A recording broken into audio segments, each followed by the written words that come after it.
Ketika kau terpilih lahir sebagai manusia hidup di dunia ini, maka kehidupanmu tertandai oleh pijakan kakimu pada tanah, ditemani rumput hijau yang terkadang tidak berarti bagimu.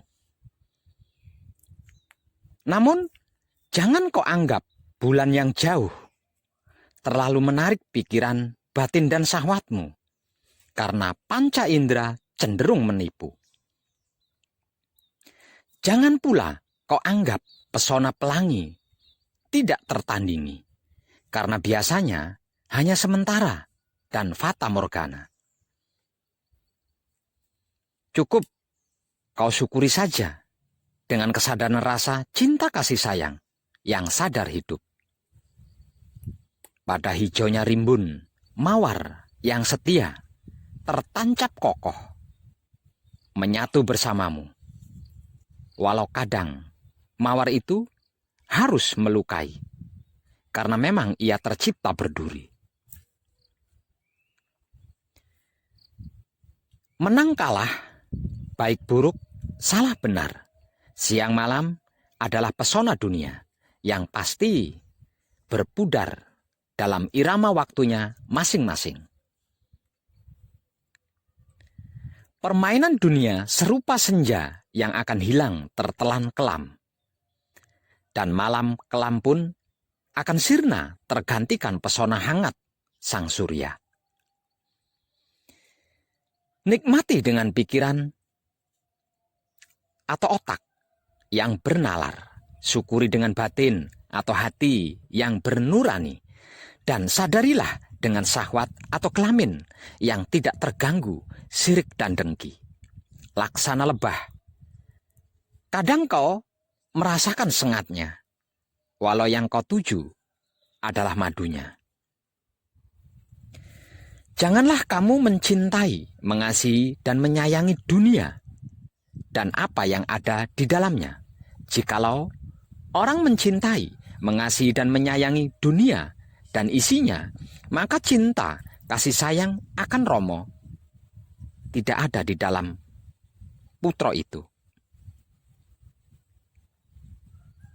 Bila kita pernah menanam benih dan menyaksikan ilalang bertumbuh di sekelilingnya, maka kita mengerti, memahami, bahkan mengetahui bahwa ilalang tidak serta-merta mendesak keluar dari tanah dan segera ganas mengganggu tanaman.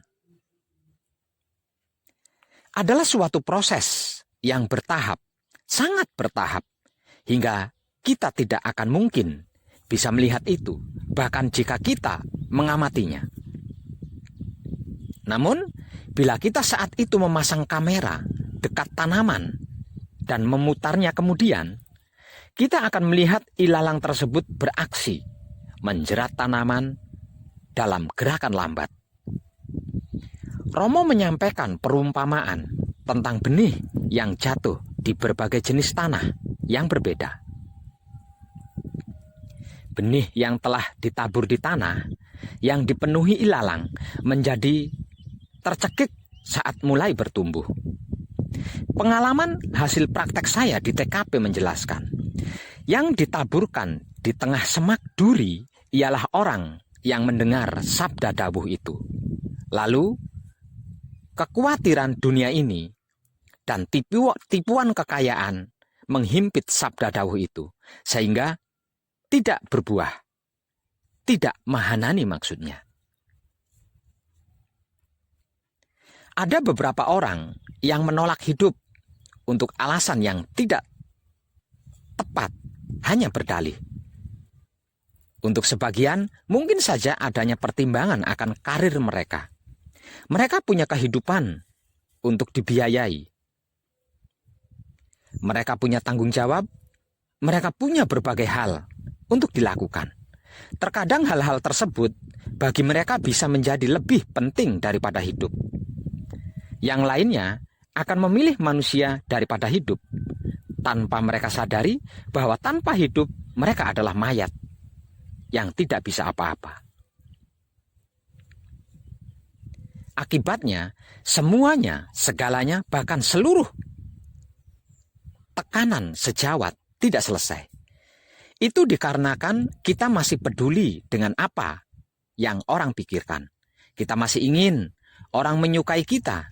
Kita mau mereka menerima kita. Terkadang bahkan kita membuat kompromi terburuk yang bisa dibayangkan karena ketakutan akan apa yang orang lain pikirkan.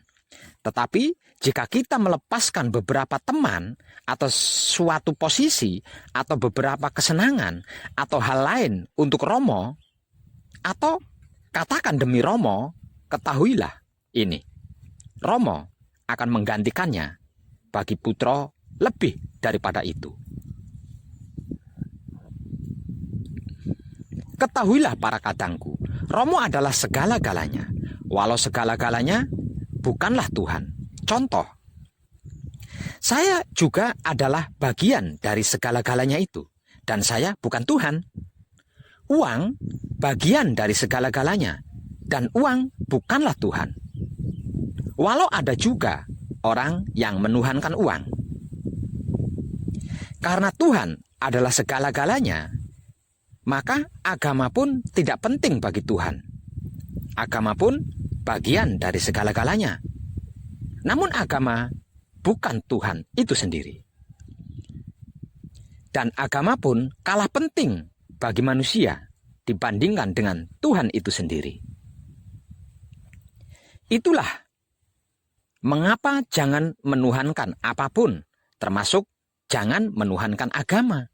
Dan jangan mengagamakan Tuhan, karena Tuhan pencipta segala-galanya, termasuk yang menciptakan agama untuk mengenalkan dirinya.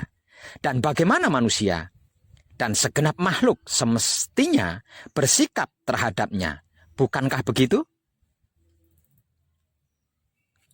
Bahwa agama tidak lebih penting dari Tuhan, itu benar. Tetapi menafikan agama juga merupakan perilaku yang perlu direnungkan kembali dengan kesadaran rasa cinta kasih sayang hidup. Sepeda motor, mobil, dan pesawat tidak lebih penting dari Tuhan. Itu juga benar. Namun tidak berarti manusia tidak memerlukan sama sekali kendaraan tersebut. Demikianlah dalam menentukan pilihan kendaraan, demikianlah dalam menentukan pilihan kendaraan tersebut haruslah realistis, sesuai dengan kemampuan, keadaan, dan tujuannya.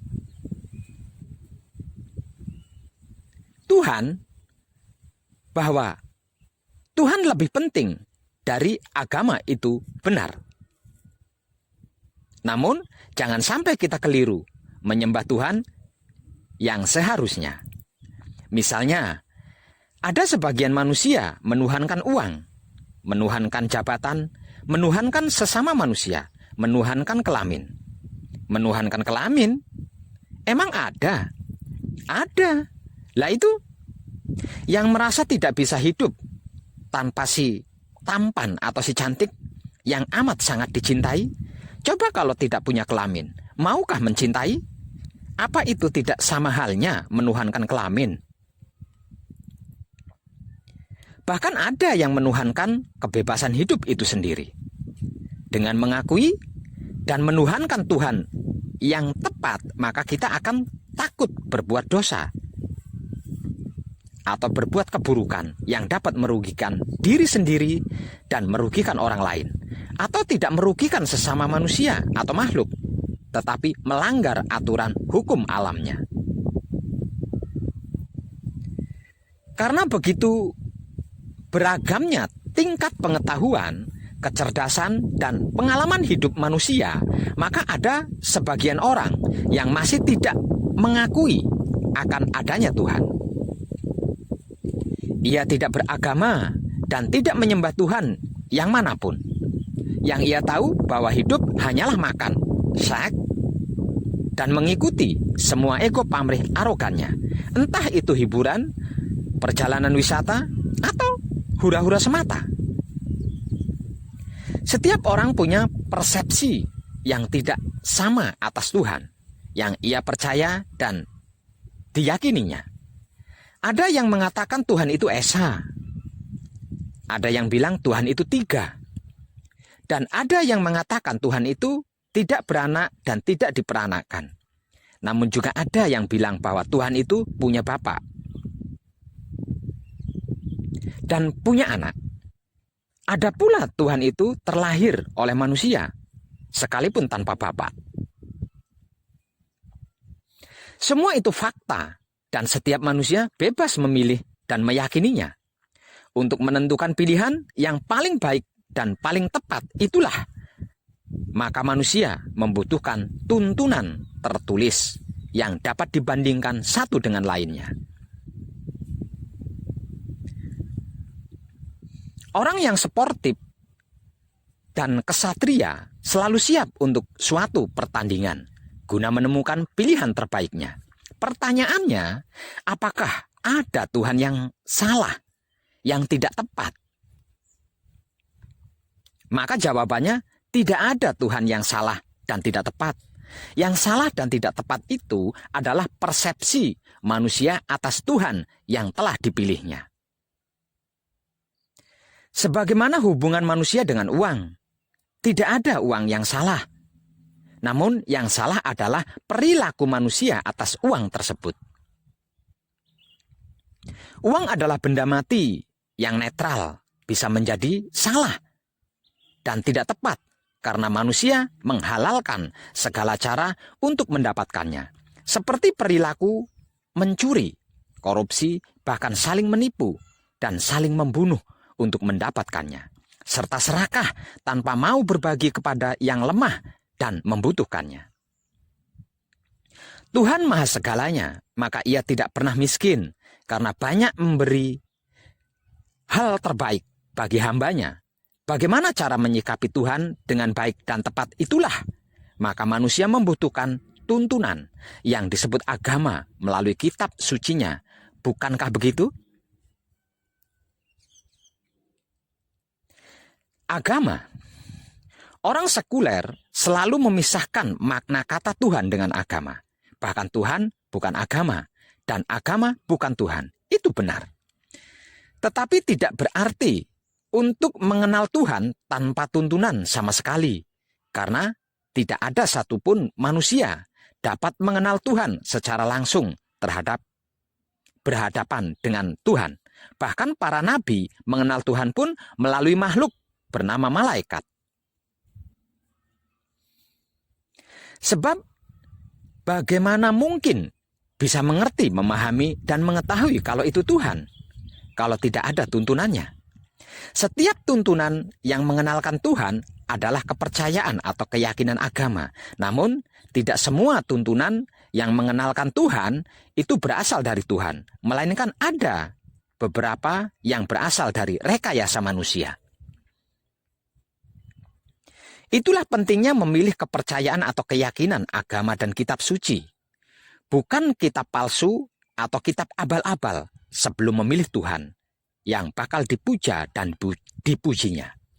Agama yang baik dan tepat adalah agama yang mengenalkan Tuhan melalui kitab tertulis yang bisa dibandingkan dengan kitab tertulis lainnya. Sedangkan kepercayaan atau keyakinan yang baik dan tepat adalah kepercayaan atau keyakinan yang ada prakteknya, bukan cuma percaya dan yakin belaka.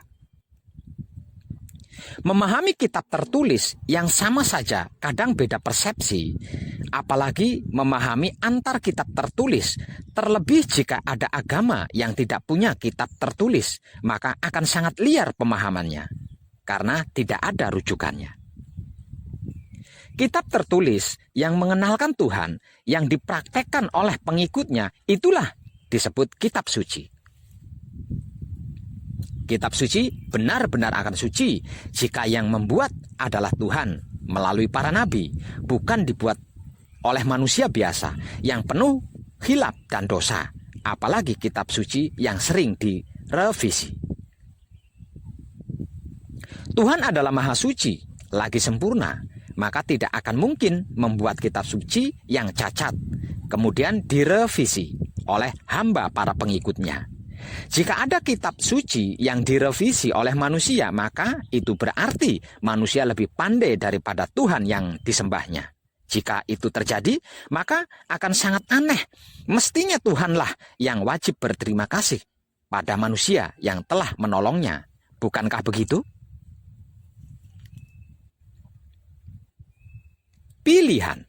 Setiap manusia punya kebebasan dalam memilih. Namun setelah memilih, ia harus konsekuen terhadap pilihannya itu. Tidak bertuhan atau ateis saja dibolehkan bagi negara tertentu, di tempat tertentu, apalagi sekedar beda agama. Dalam Islam berlaku prinsip bagimu agamamu dan bagiku agamaku. Aku tidak akan menyembah Tuhan yang kamu sembah dan kamu tidak akan menjadi penyembah Tuhan yang aku sembah. Ini menggambarkan ada peluang manusia dalam menentukan pilihan agamanya. Namun ingat, agama itu bukan Tuhan lo ya, dan Tuhan itu bukan agama. Saya pun berhasil menemukan dan mengenal hidup saya yang tak lain dan tak bukan adalah guru sejati saya atau roh suci Tuhan yang diutus menuntun diri saya awalnya melalui agama. Bahkan semua agama menjadi jalan awal laku spiritual hakikat hidup saya. Tidak ujuk-ujuk atau serta-merta langsung bisa berhasil. Jadi, jangan sok dan munafiklah. Tidak ada satupun keberhasilan yang tanpa proses. Bukankah begitu? Tercerahkanlah panjenengan semuanya dan salam setuhan, penuh cinta kasih sayang dari dalam lubuk hati saya, Wong Edan Bagu yang paling dalam. Selamat, selamat, selamat, rahayu, rahayu, rahayu. Damai, damai, damai, tentram. Saya Wong Edan Bagu ngaturaken sugeng rahayu lir ing sambikala amanggih yuwana. Pinayungan mring ingkang Maha Suci Basuki Yuwono Teguh Rahayu selamat. Berkah selalu untuk semuanya tanpa terkecuali. Terutama para sedulur, khususnya para kadang konto dan kanti anom serta sepuh saya yang senantiasa direstui yang Dat Maha Suci hidup. Om, Santi, Santi, Santi, Om. Terima kasih, terima kasih, terima kasih, dan salam kebajikan.